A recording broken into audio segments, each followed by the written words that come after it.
Okay, so picture this.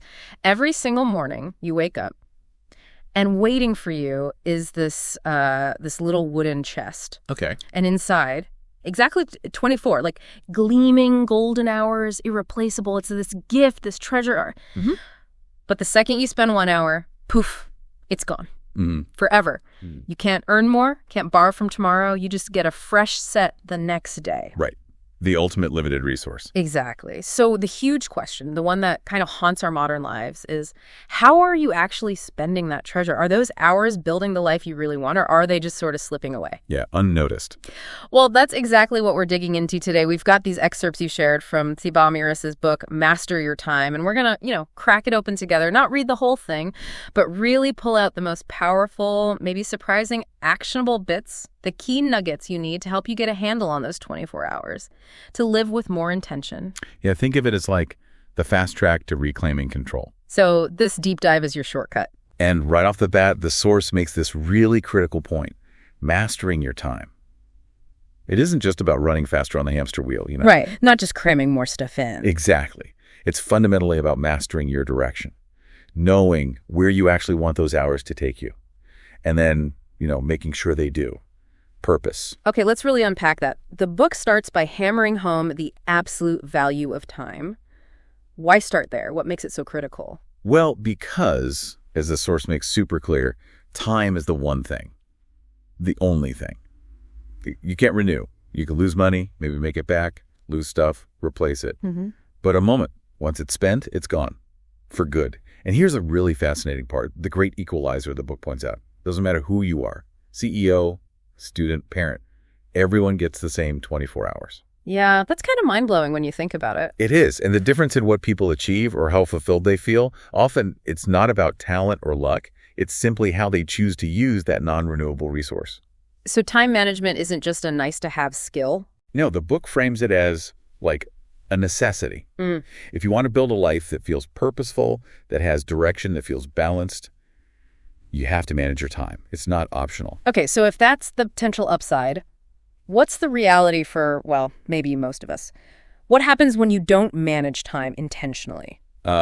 Chaos, basically. Feeling constantly overwhelmed, always reacting, just exhausted. Yeah, sounds familiar. Right. Days feel frantic. Those big goals you have, they just sit there on the list, always someday. That feeling of fulfillment you're looking for, it stays just out of reach. And the book says a lot of that is just not being aware. Yeah, simple lack of awareness. We get stuck reacting to whatever yells the loudest. Yeah. The email pings, the notifications, the urgent requests that pop up. We just jump. Without thinking if it actually matters. Exactly. Without stopping to ask, does this thing I'm about to do actually move me towards my real goals? So our time just vanishes, eaten up by stuff that adds very little real value. Okay, this is where it gets really practical. The book says the first big step isn't some fancy app or planner. It's simpler, almost basic. Just seeing it. Precisely. Dragging that unconscious spending of time into the light, as the source puts it. It means doing a really honest audit, like brutally honest.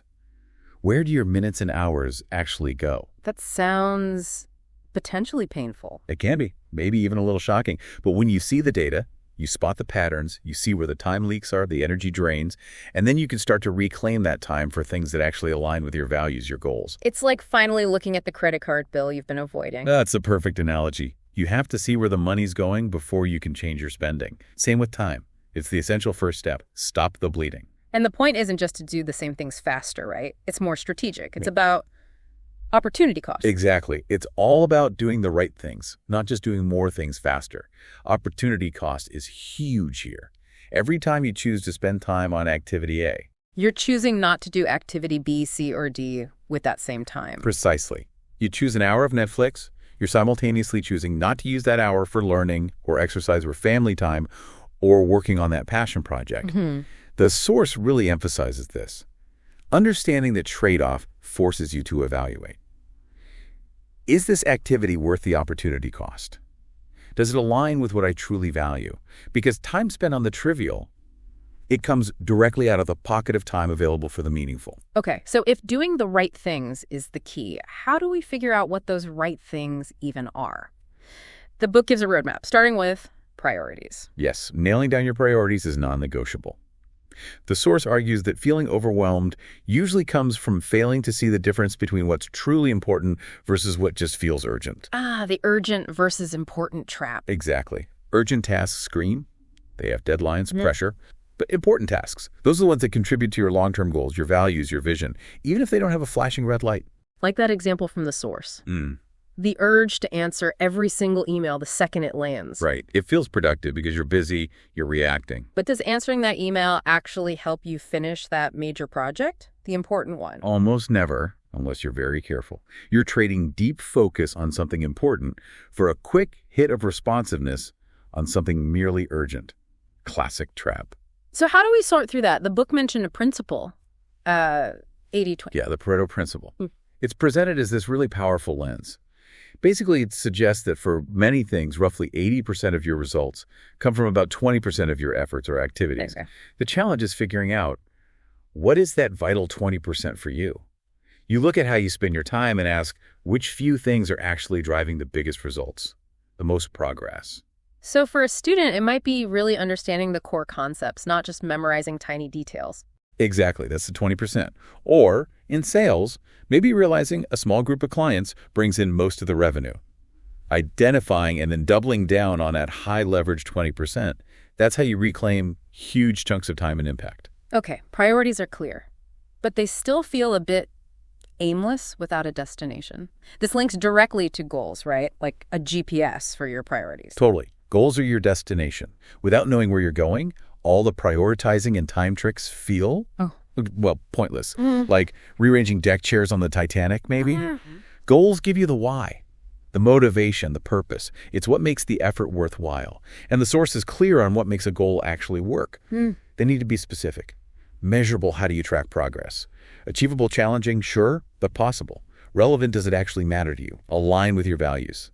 And time-bound gives it urgency, accountability. The SMART framework, basically. Yep, presented as the essential foundation.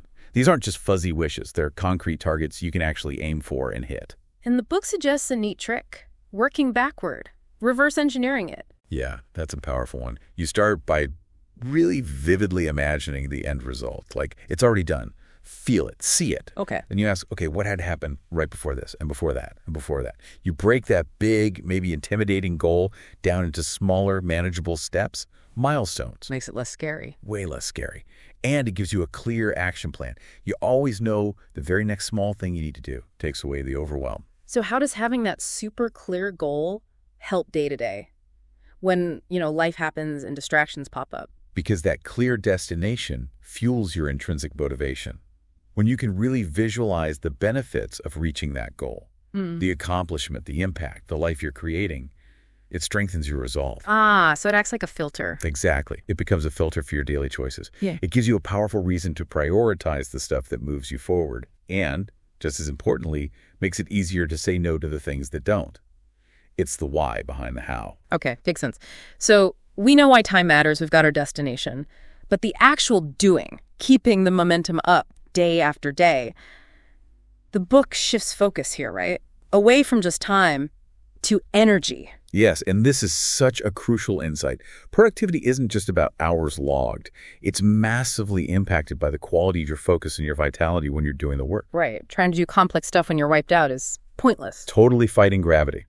So effective energy management means getting really honest about your own rhythms. When are your natural energy peaks? What are the troughs? The goal is to strategically match your most important, demanding work with those high-energy periods. So figuring out if you're a morning lark or a night owl, but maybe even more specific than that. Exactly, and structuring your day around that flow. Yeah. But it's broader than just timing. The source hits several other key energy pillars: rest and recovery, absolutely vital. Breaks aren't lazy, they're maintenance, micro breaks, real lunch breaks, good sleep. Fueling the machine. Precisely. And nutrition and hydration are the literal fuel. Ignore them, and you crash. Mental energy needs variety, stimulation, learning new things, mixing up tasks keeps the brain engaged. And then there's emotional energy. Okay, what's that? Managing stress, using things like mindfulness, maybe gratitude practice, just cultivating a more positive outlook. Because negative emotions, they are huge energy vampires. Wow, okay. That's a lot feeding into our ability to focus, which the book highlights. And speaking of protecting focus, there's this whole idea of the art of saying no. Why is that so important? Seems simple, but maybe it isn't. The source frames saying no not as being difficult or unhelpful, but as a powerful act of intention. Self-respect even. Remember, opportunity cost. Yeah, every yes is a no to something else. Exactly. Every time you say yes to a request, another meeting, an extra task, even just a coffee chat that pulls you away, you're implicitly saying no to whatever else you could have done with that time and energy. The art is learning to quickly assess requests against your priorities, your goals. So if it doesn't align? Then saying no isn't rejection. It's protection. You're protecting your capacity to do the work that really matters to you. But isn't it awkward? Don't people get offended? That's the fear, right? And why the source calls it an art. It takes practice, maybe some courage at first, but often a polite, clear no is enough. You don't always need a long excuse. Yeah. The book actually suggests it builds healthier relationships over time. How so? Because you're setting clear, respectful boundaries. You value your time. It signals self-awareness, not selfishness. The source even talks about having like a personal mantra, a filter to run requests through. Okay, so we've got the why, the where, the fuel, the protection. How do we make all this stick? Make productive actions automatic? That's where the power of habits comes in big time. The source basically says relying purely on willpower. It's a recipe for failure. It runs out. Right. But small actions, done consistently, automatically, through habits, that's where the massive results come from over time. The compound effect. It explains the basic loop. Cue, routine, reward. Oh, yeah, the habit loop. Some trigger, a cue time of day, location, feeling kicks off an automatic behavior, the routine, and that gets reinforced by a reward, feeling good, crossing something off, whatever, making you want to do it again next time. So build positive loops. What are some practical ways the book suggests for actually forming these habits? I get some really good ones. Start tiny, like ridiculously small. Just 5 minutes of exercise, lowers the resistance, track your progress. Seeing a streak build is super motivating. Shape your environment, make good habits easy, bad habits hard. Put running shoes by the door, hide the cookies, leverage accountability. Tell someone your goal. Habit replacement is huge for bad habits. Figure out the cue and reward, then swap in a better routine. And visualization, mentally rehearse doing the good habit, picture the success. It primes your brain. Habits are the building blocks then. What about specific tools or techniques for structuring things day to day? The toolbox, if you will. Yeah, chapter 9 lays out some key tools. The Eisenhower matrix, that classic urgent, important grid, helps you decide. Do it now, schedule it, delegate it. Yeah, just eliminate it. Right, sorting tasks into those 4 boxes. Exactly. Helps you avoid getting stuck in the urgent but not important quadrant. Then there's time blocking, literally putting appointments with yourself on your calendar for specific tasks. Turns your day from a maybe list into a plan. Like scheduling your priorities? Precisely. Good old to-do lists still have their place, especially if they're prioritized and broken down. Leveraging technology calendars, apps, focus timers, obviously helpful. And the Pomodoro technique. Oh, the timer thing. Work for 25 minutes, break for 5. That's the one. Great for focus, prevents burnout on tough tasks, keeps you sharp. That's a solid set of tools. So how does the book suggest weaving this all together? It's more than just using a timer or a list, right? Oh, yeah. Chapter 10 is all about creating your time mastery system. It stresses this isn't just grabbing tools randomly. It's about building a personalized, integrated framework that actually supports your life, your goals. A system. Okay. What are the key parts of that system? Well, consistent reflection is huge. Like a weekly review, what worked, what didn't, how to adjust. Continuously refining goals, breaking them down. Consistently using prioritization and time blocking. Integrating the tools that work for you. Creating an environment, physical and digital, that helps you focus. Reinforcing those positive habits, and crucially, staying flexible. Life happens. So it's not rigid. It adapts. Exactly. It's dynamic. Requires ongoing commitment, willingness to learn and adapt. It's not about checklists for the sake of checklists. It's about consciously crafting a life that aligns with your values. Definitely sounds like a continuous journey, not a one-and-done fix. That's the core message. The system evolves as you evolve. It's about moving beyond just getting stuff done to intentionally shaping your time and therefore your life around what truly matters to you. Not robotic, but meaningful. Conscious choices. Wow. Okay, that really was a deep dive into master your time, drawing from those excerpts. We covered why time is this finite treasure. The ultimate non-renewable. How to figure out your direction with priorities and goals. Getting that internal compass right. Fueling yourself with energy management, protecting focus by saying no. The art of the intentional no. building momentum with habits, and then the tools and the system to pull it all together. And the big takeaway, really the heart of it, is that taking control of your time, it's fundamentally about taking control of your life. Yeah. It's about consciously aligning how you spend those golden hours day by day with your deepest purpose, your values, your big aspirations, making intentional choices every single day. As the book suggests, it lets you move forward with real purpose, not just busyness, building a life that actually feels meaningful, full of achievement. So maybe a final thought for everyone listening. If mastering time really boils down to making intentional choices that reflect what you value, just pause for a second. Ask yourself, what's one small intentional choice you could make with your time today? Like right now or later today. Just one small thing that steers you even slightly closer to the life you truly want to build.